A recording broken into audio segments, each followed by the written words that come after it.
Assalamualaikum warahmatullahi wabarakatuh. Perkenalkan, nama saya Nurlaili Ramadhania, NPM 718212498. Di sini saya akan menjelaskan materi tentang kepemimpinan lintas budaya. Baik, saya akan membacakan materinya langsung. Paradigma manajer dan pemimpin. Beberapa percaya bahwa pemimpin dilahirkan sementara manajer dapat dibentuk.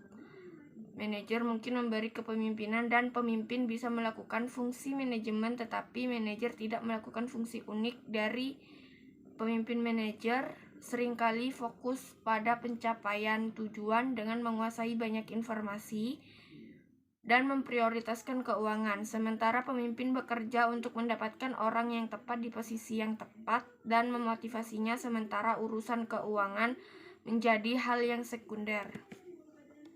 Manajer adalah orang yang bertanggung jawab atas keberhasilan organisasi yang dipimpinnya. Kepemimpinan adalah proses mempengaruhi orang agar secara langsung berupaya untuk pencapaian tujuan-tujuan khusus. Latar belakang filosofi, teori X dan Y. Yang pertama, pemimpin yang menggunakan teori X, orang sifat alaminya tidak suka bekerja dan menghindarinya bila memungkinkan.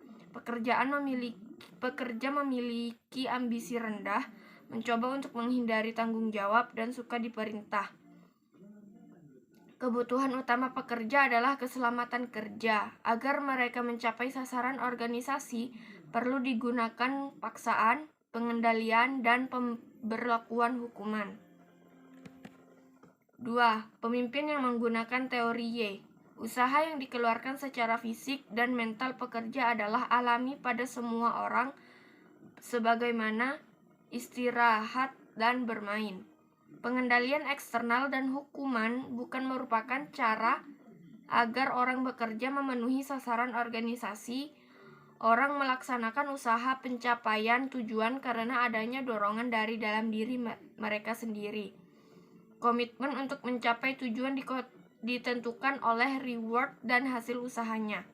Dalam kondisi yang baik, sebagian besar orang mempelajari tidak hanya menerima tetapi juga mencari tanggung jawab. Kapasitas bekerja secara relatif berkaitan dengan tingginya tingkat kecerdasan dan kreativitas dalam memecahkan masalah organisasi yang secara luas dialami orang. Dalam kondisi kehidupan industri modern, potensi intelektual orang hanya dimanfaatkan sebagian saja. Kepemimpinan otoriter. Kepemimpinan otoriter adalah penerapan perilaku kerja terpusat atau work center yang dirancang untuk mencapai tugas-tugas. Kepemimpinan paternalistik atau menggabungkan perilaku yang berorientasi pada kerja terpusat dengan perhatian terhadap perlindungan kerja. Gaya kepemimpinan yang dapat dinyatakan kerja keras maka perusahaan akan peduli padamu. Kepemimpinan partisipatif atau menggunakan kedua pendekatan yang berorientasi pada kerja terpusat dan pada orang yang memperhatikan orang. Gaya kepemimpinan partisipatif mendorong pekerja agar aktif mengontrol kerja mereka sendiri. Kepemimpinan paternalistik lebih diidentikan dengan kepemimpinan yang kebapakan dengan sifat-sifat sebagai berikut. 1. Menganggap bawahan sebagai manusia yang tidak atau belum dewasa atau anak sendiri yang perlu dikembangkan. 2. Bersikap terlalu melindungi. 3. Jarang memberikan kesempatan bawahan untuk berinisiatif maupun mengambil keputusan sendiri. 4. Tidak memberikan kesempatan bawahan mengembangkan imajinasi kreativitas. 5. Selalu bersikap maha tahu dan maha besar. Sedangkan tipe kepemimpinan maternalistik tidak jauh beda dengan paternalistik, selain terdapat sikap overprotective atau terlalu melindungi dan disertai kasih sayang yang berlebihan. Kepemimpinan Eropa, pemimpin cenderung bersifat lebih partisipatif. Keyakinan kuat dalam hal nilai penghargaan eksternal atau gaji asuransi. Di beberapa negara, manajer tingkat yang lebih tinggi cenderung mengekspresikan nilai-nilai yang lebih demokratis daripada manajer dengan tingkat yang lebih rendah. contohnya Jerman. Lanjutan Skandinavia dan Inggris. Pemimpin cenderung menggunakan kepemimpinan gaya partisipatif. Mereka lebih memilih mendelegasikan wewenang dan membiarkan pengambilan keputusan banyak ditangani manajer menengah dan tingkat yang lebih rendah. Prancis dan Jerman pemimpin lebih bersifat otoriter dan terpusat. Keputusan dan strategi perusahaan lebih banyak ditentukan manajer tingkat atas. Kepemimpinan Anglo-Amerika Serikat secara umum memiliki gaya kepemimpinan partisipatif.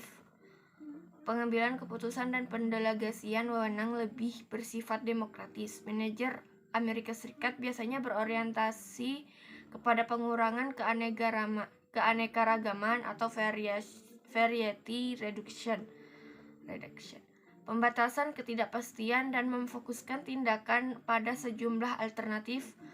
Pemimpin Amerika Serikat cenderung lebih fokus terhadap peluang. Pemimpin Amerika Serikat memiliki penghargaan eksternal yang tinggi namun hanya kepada individunya. Kepemimpinan Timur Tengah kecenderungan memiliki gaya kepemimpinan yang otoriter, instruksi kaku.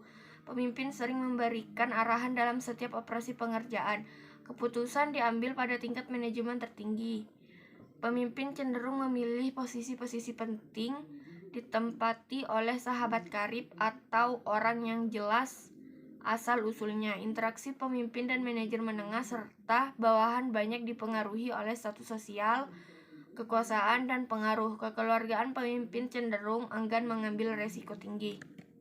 Kepemimpinan Amerika Latin secara umum dipengaruhi oleh nilai-nilai tradisional leluhur dan bersifat otoriter. Semakin maju dan berkembang perekonomiannya, biasanya gaya kepemimpinan bergerak ke arah partisipatif. Pemimpin lebih menguasai banyak informasi dan hanya berbagi dengan orang-orang dalam golongan sendiri atau dengan golongan yang lebih dipercaya. Contoh Chile, Peru, Meksiko Utara. Kepemimpinan Jepang. Pemimpin lebih cenderung menerapkan gaya paternalistik. Pemimpin Jepang cenderung ahli dalam mengenali kemampuan bawahannya. Pemimpin Jepang memiliki nilai penghargaan eksternal yang tinggi atau asuransi keamanan. Pemimpin Jepang menempatkan penekanan kuat pada tujuan-tujuan yang ambigu. Pekerjaan manajer diutamakan adalah untuk menjaga keharmonisan, bukan menjadi seorang ahli teknis. Cenderung lebih berfokus pada masalah-masalah yang sangat berat. Pemimpin Jepang sebagian besar membawa orientasi etnosentrisme. Kepemimpinan India. Pemimpin India untuk saat ini cenderung bergaya partisipatif. Pemimpin India percaya bahwa pemberian kontrol internal akan lebih banyak mempengaruhi karyawan untuk bekerja lebih kreatif juga. Pemimpin India suka melakukan improvisasi baru dalam menghadapi tantangan bisnis dan dalam mencari peluang bisnis baru yang lebih menjanjikan. Baik, mungkin itu saja yang dapat saya sampaikan. Apabila ada kata yang salah, mohon maaf. Wassalamualaikum warahmatullahi wabarakatuh.